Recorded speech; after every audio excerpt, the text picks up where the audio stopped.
Po ang pahayag ni Montulfo dito po sa kanyang reaksyon kay Vice President. Yung mga takot na reaksyon po nila kung sakali po na si BP Inday Sara ay maging presidente ng Pilipinas. Ano po masasabi diyan ni Ramon Tulfo? Ito po ang sinabi niya, kapag nahalal si Sara bilang presidente, tatlo na ang bobo na naging pangulo. Antindi. Tatlo na raw po ang bobo na naging pangulo. Una raw po si Erap, si Digong at si Sara. Ayan po ay sinabi ng pinakakuya ng pinakamatalinong mga pamilya sa buong mundo, no? Yan po ang pamilyang Tulfo. Alam, patawa naman kayo, ang tatalino nyo, ha? Ha? Tulfo Brothers, ang tatalino nyo. Ito po yung pinakakuya, ito po ang pasimuno ng mga isumbong mo kay Tulfo, no? Siya po yan, siya po yung punot dulo ng isumbong mo kay Tulfo. Isa lang po ang magiging reaction po natin dyan, ang talino mo. Para sabihin mong bobo si Digong at saka si Sara Duterte, ang talino mo naman. Napakatalino mo naman, Ramon Tulfo. Balita ko, matalino kayo, pambarangay. Huwag kang mag-alala, na-expose ng mga kapatid mo.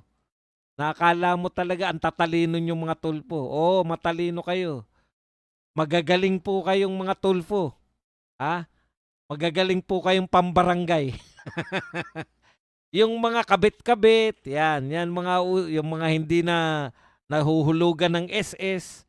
Yan, napakahuhusay nyo. Ang dami nyo pong nadala, no? Pag mga hindi nagsosostento, napakagaling magresolba ng mga problema. Pero problema po ng Pilipinas, wala pong kontribusyon yung mga Tulfo na yan. Isa lang po masasabi natin, kung bobo po ang mag-amang Duterte na si Digong at si Sara, aba, wala nang matalino. Kasi lahat po ng mga hindi pumasa ng bar, bobo na yan lahat. Kasi first time taker eh. Pasado agad tong mag-ama eh. Maraming salamat, Tulfo ah. Ang galing mo. Ang tatalino ng mga kapatid mo. Baka naman Badong nagagalit ka lang. Patunayan natin. Ha?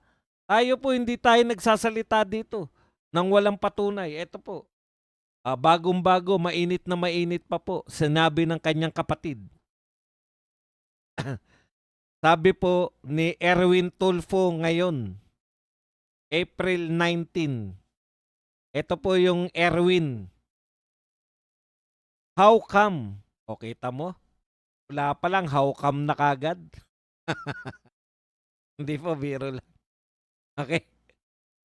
Ayon po kay Erwin, how come ang daming binanggit na kontraktor, bakit iilang senador lang ang nadamay? Wala doon sa kabilang kongreso. Bakit ganun? Ito po ang kinu-question niya. Yun pong laman ng report ni Ping Lacson. Yung pinapipirmahan po ni Ping Lacson, na report po ng Blue Ribbon Committee, kino-question po ni Erwin Tulfo. Diba? How come, bakit daw po napakaraming binanggit na kontraktor pero sa report po ni Lacson ay iilang senador lang ang nadamay. Wala doon sa kabilang yung sa kabilang kongreso. Meaning wala pong mga congressman na nakalagay po doon sa pinapipirmahan ni Lacson. Magandang katanungan, 'di ba? Ang talino talaga ng mga Tulfo, eh. Oh. Matalino po. Ito po ang katalinuhan ni Erwin Tulfo. Pumirma ako with amendments, with reservations. Gusto kong marinig anong nangyari. Ang dami na banggit na pangalan pero parang na-single out lang yung 3 senador. Pumirma daw siya kasi daw hindi raw siya naniniwala Nagtataka raw siya bakit mga senador lang ang mga kasama doon sa report. Ang tanong ko naman sa'yo, Erwin, sa sobrang talino mo, kino-question mo na yung committee report, pero pumirma ka pa rin. Proud na proud ang kapatid mo niyan. Kino-question mo na yung report, pumirma ka pa rin. Ang talino ng mga tulpo, di ba? Oh, may karapatan ba si Montulpo na sabihing bobo ang mga Duterte? Ganyan katalino yung mga Tulpo brothers. Ano na, Montulpo? Magpatiwakal ka na.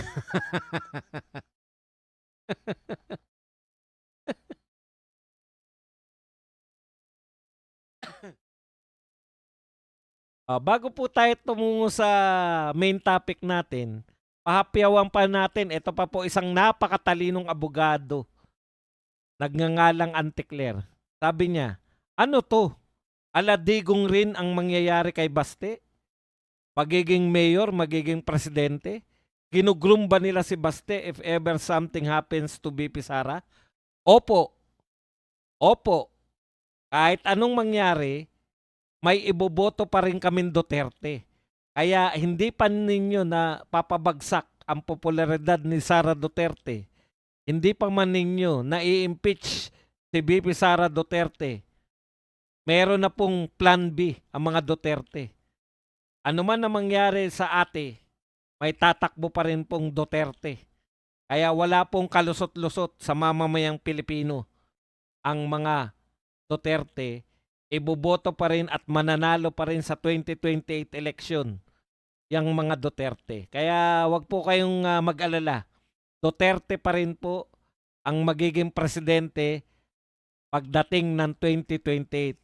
Hirap na nga kayong ipalusot si Madriaga, pero Duterte pa rin po ang magtatagumpay pagkalipas ng 2028.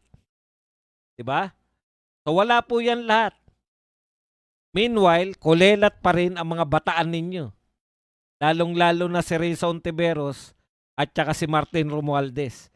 Isama nyo na si John Vic, pare-parehong kulelat. Uy,